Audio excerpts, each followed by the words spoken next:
Petit extrait, Alain Soral, l'interview avec Curious. Et ben d'ailleurs, justement, peut-être qu'on anticipe l'avenir, parce que ça peut aussi aller infiniment trop loin si c'est autorisé. Euthanasie ou rappel à Dieu. C'est pareil, l'euthanasie, on dit que c'est une liberté individuelle, donc c'est du stoïcisme. Moi, je valide le suicide romain, hein, totalement. Hein, Ok. j'y pense même pour moi-même, hein, à cause de l'âge, des difficultés, etc.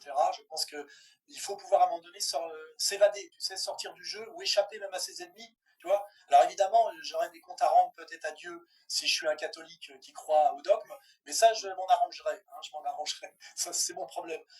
Mais par contre, je me méfie de l'euthanasie comme une manière, un EHPAD, tu sais, l'EHPAD sans les frais de fonctionnement de l'EHPAD. Parce qu'en réalité, les vieux qui sont fragiles, ils aimeraient qu'on vienne à leur secours et ils ont infiniment peur parce qu'ils sont devenus des êtres très fragiles.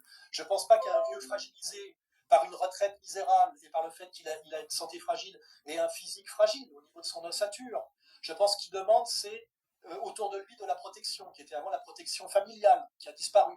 Je ne pense pas que le souci premier d'un vieux, c'est qu'on lui autorise de mettre fin à ses jours. Je pense qu'un vieux, son souci, c'est qu'on vienne le protéger parce qu'il est redevenu, tu sais, par cette courbe de Gauss, il est redevenu un petit enfant d'une certaine manière. Ah, c'est ça.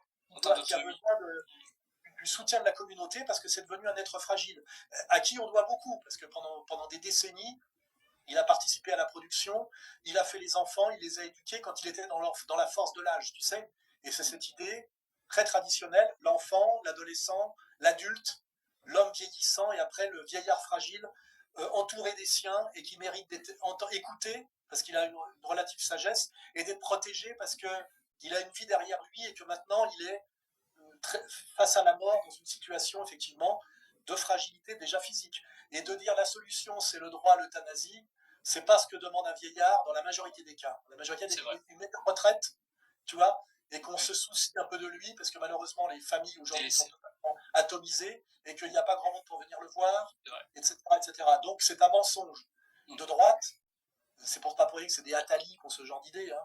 C'est une manière discrète et malhonnête de se débarrasser des vieux qui sont devenus des improductifs qui coûtent cher à la sécurité sociale. Ça, c'est l'analyse strictement économiste que fait Attali. Tu sais, le vieux qui rapporte plus rien et qui coûte de plus en plus cher. Ouais, exponentiellement. C'est pourquoi Bismarck avait mis la retraite en Allemagne à 65 ans.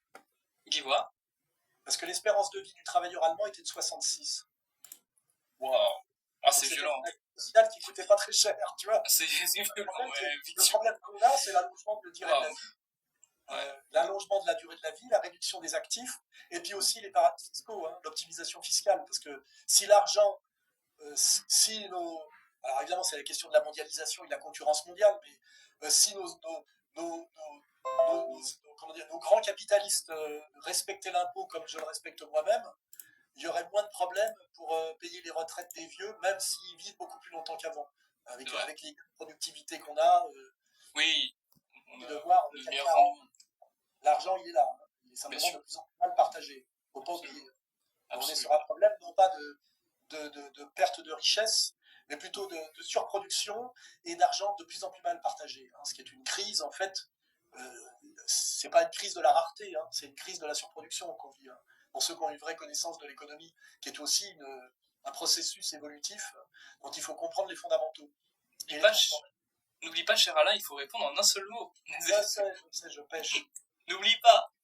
Parce que là, on y est pour encore 3 heures. Bon, il me reste plus beaucoup de questions. Ah, il me reste une quinzaine. Peine de mort ou perpétuité?